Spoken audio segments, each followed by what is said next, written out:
औज़ुबिल्लाहिमिनश्शैतानिर्रजीम बिस्मिल्लाहिर्रहमानिर्रहीम। अस्सलाम वालेकुम स्टूडेंट्स, सेकंड ईयर वालों, आप लोग बिल्कुल तैयार हो जाएं क्योंकि इस वीडियो के अंदर मैं आप लोगों को लॉन्ग क्वेश्चंस बताने जा रहा हूँ। फर्स्ट ईयर की निस्बत आप लोगों के लॉन्ग क्वेश्चंस कम होंगे, लेकिन मैं पेयरिंग स्कीम के अलावा भी कुछ आपको क्वेश्चंस बताऊँगा।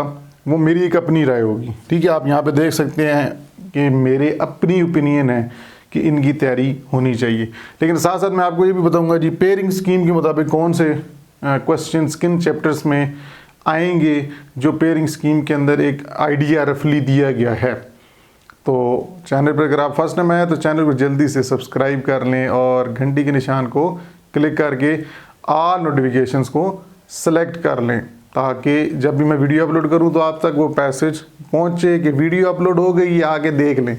अच्छा जी, सेकंड ईयर, जिस तरह आपको पता है सेकंड ईयर का कंप्यूटर का पहले पेपर होने जा रहे हैं और 30 अप्रैल से उनके पेपर शुरू होने लगे हैं।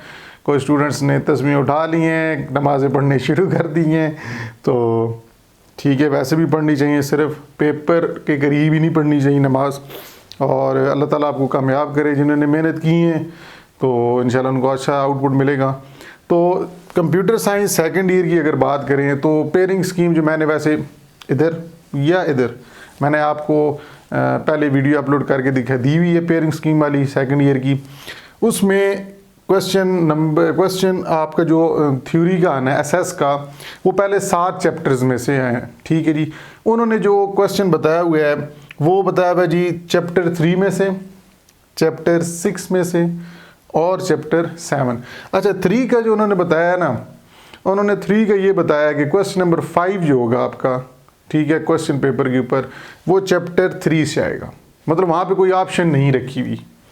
और आपका क्वेश्चन 6 जो होगा वो 6 या 7, 6 और 7 चैप्टर में से आएगा। अब इनमें से कोई ऑप्शन है। अब करने कितने हैं आपने? 2 में से 1, जी हाँ, 8 नंबर का। आप स्टूडेंट कहते हैं सर जब 2 में से 1 कर रहे हैं जो, तो फिर चैप्टर 3 की कर लेते हैं, ये 6 और 7 के करने की ज़रूरत ही नहीं है। बिल्कुल जी, आप इस तरह भी कर सकते हैं, आपके लिए आसानी होगी।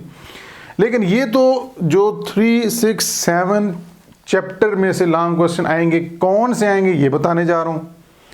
ये जो चैप्टर्स हैं क्या इन्हीं में से ही आएगा? ये पेयरिंग स्कीम के अंदर बताया गया है, जो कि पिछले साल, उससे पिछले साल भी ठीक थी। तो मैं जो चीज़ बताऊँगा वो अलहदा चैप्टर्स हैं। आपको जो बताई गई है पेयरिंग स्कीम के अंदर लॉन्ग क्वेश्चंस की, उन चैप्टर्स में से कौन से हो सकते हैं। पहले चैप्टर 3 की बात करते हैं। मेरे पास बुक नहीं है, ठीक है, मैं ज़बानी बता रहा हूँ, ठीक है, मुझे यहाँ पे बैठे हुए मेरे सवाल पढ़ा के, ठीक है जी। चैप्टर 3 में से सबसे पहले डाटा मॉडलिंग क्या होता है और what are the ingredients of data modelling, like entity, attribute, relationship, ये लॉन्ग क्वेश्चन आने के चांसेस हैं। इसमें एग्जाम्पल, डायग्राम्स आपने बतानी होगी। एक तीसरे चैप्टर में से ये हो गया। उससे आगे चलते हैं तो different types of relationships, 1 to 1, 1 to many, many to many, ये लॉन्ग क्वेश्चन आने के चांसेस। बहुत से स्टूडेंट कहते हैं सर ये तो शॉर्ट क्वेश्चन बनेगा। नहीं, एक दफ़ा लॉन्ग क्वेश्चन आ चुका है। अच्छा, उसके बाद 1 to 1, 1 to many, many to many relationships के बाद लॉजिकल डाटा डिज़ाइन, ठीक है जी। What is the purpose of database design, तो उसका ये आंसर था जी कंसेप्चुअल से इम्प्लीमेंटेशन मॉडल में जाते हैं। वो आगे एक लेक्चर्स हैं पूरा, वो डिटेल में मैं सारा यहाँ पे नहीं कवर करता, आपको बोर नहीं करता। तो उसके अंदर लॉजिकल मॉडल के डिटेल कंपोनेंट्स, अलहदा से एक लॉन्ग क्वेश्चन है। लॉजिकल मॉडल के components like represent entities, diagram बनी हुई है, एरो डाउनवर्ड। उसके बाद हैं मार्ज दी रिलेशंस, ठीक है जी, और नॉर्मलाइजेशन, इस तरह करके एग्जांपल्स के साथ आपने ये बताना है, ठीक है जी। तो ये कंपोनेंट्स हो गए। फिर इस तरह फिजिकल डेटाबेस डिज़ाइन के जो उसके अंदर डाटा डिस्ट्रीब्यूशन स्ट्रेटजीज़ हैं, वो लॉन्ग क्वेश्चन आने के चांसेस हैं। फिर फिजिकल डेटाबेस डिज़ाइन के जो आप कह सकते हैं फीचर्स, लाइक उसमें डिफरेंट, ये आप कह सकते हैं डाटा डिस्ट्रीब्यूशन स्ट्रेटजीज़ भी हैं। डाटा डिक्शनरी क्या होती है, ठीक है, बैकअप, रिकवरी, इस तरह के और भी ऑप्शन हैं, रिपोर्ट जनरेटर। तो ये सब चीज़ें आने के चांसेस हैं इस चैप्टर में से। फिजिकल डेटाबेस डिज़ाइन के कंपोनेंट्स या फिजिकल डेटाबेस के साथ ही डिफरेंट डाटा डिस्ट्रीब्यूशन स्ट्रेटजीज़ कौन सी हैं, ठीक है, वो आ सकता है। डाटा मॉडलिंग और उसके इंग्रेडिएंट्स, टाइप्स ऑफ रिलेशनशिप्स, इनके ऊपर ज़्यादा आप तैयारी करें। इंशाल्लाह उम्मीद करता हूँ इसी में से आपको लॉन्ग क्वेश्चन आएगा। अब चैप्टर 6 पे चलते हैं। चैप्टर 6 के अंदर पहला स्टार्टिंग ये है, what is table, what are the two characteristics of table like column and row. तो वो आपको प्रॉपर एग्जांपल्स के साथ डायग्राम बना के बताना पड़ेगा। आसान क्वेश्चन है यार, वो उतना मुश्किल भी नहीं है। फिर बड़े इंपॉर्टेंट क्वेश्चन जो कि बहुत ज़्यादा आ चुका है, different data types available in Microsoft Access. Different data types available in Microsoft Access बहुत सारी हैं, 4 पूछ सकता है, 5 पूछ सकता है, 3 पूछ सकता है, या सारी लिखने को पूछी जा सकती हैं। बड़े इंपॉर्टेंट क्वेश्चन है। अच्छा जी, उसके बाद ये सारी जो मैं बता रहा हूँ ये मैं अपनी एक राय दे रहा हूँ, ठीक है, ये है पेयरिंग स्कीम के मुताबिक ही, लेकिन क्वेश्चंस मैं अपनी राय दे रहा हूँ। हो सकता है उसमें वो और मिक्सिंग करके बना दे, लेकिन टॉपिक्स यही इंशाल्लाह आएंगे। अच्छा जी, उसके बाद बात करते हैं फील्ड की प्रॉपर्टीज़। फील्ड की प्रॉपर्टीज़ कैसे होती हैं, जिसके अंदर इनपुट मास्क, फॉर्मेट, वैलिडेशन, ठीक है जी, रिक्वायर्ड वैलिडेशन, ऑटो नंबर, इस तरह की पूछी जा सकते हैं वो सारी प्रॉपर्टीज़। और फिर 6 के अंदर फ़िल्टर्स क्या होते हैं, फ़िल्टर्स की टाइप्स है तो छोटा सा, बहुत स्टूडेंट कहते हैं सर ये चांसेस तो नहीं है, लेकिन रिस्क नहीं लेना, फ़िल्टर्स। उसके बाद बड़ा अहम सवाल, क्यूरीज क्या होती हैं and what are the different types of queries, select query, action query, parametric query, ठीक है, क्यूरीज और उनकी टाइप्स बड़े इंपॉर्टेंट क्वेश्चन है। बहुत से स्टूडेंट्स को स्किप भी कर देंगे और मुझे शक पड़ रहा है कि अगर आ भी गया तो 6 में से यही ना उठा के दे दें, क्योंकि उनको भी पता है कि जी डाटा टाइप्स एसेस की हैं, वो बार बार पेपर में आ चुकी हैं, हो सकता है वो चेंजिंग करें, मुझे ये भी हो सकता है वो सीधा वही उठा के फिर दे दें, ठीक है, तो कोई गारंटी नहीं है। लेकिन मैं जो बता रहा हूँ इन सवालों के ऊपर ज़रा तैयारी करें। ये 6 चैप्टर में से हो गया।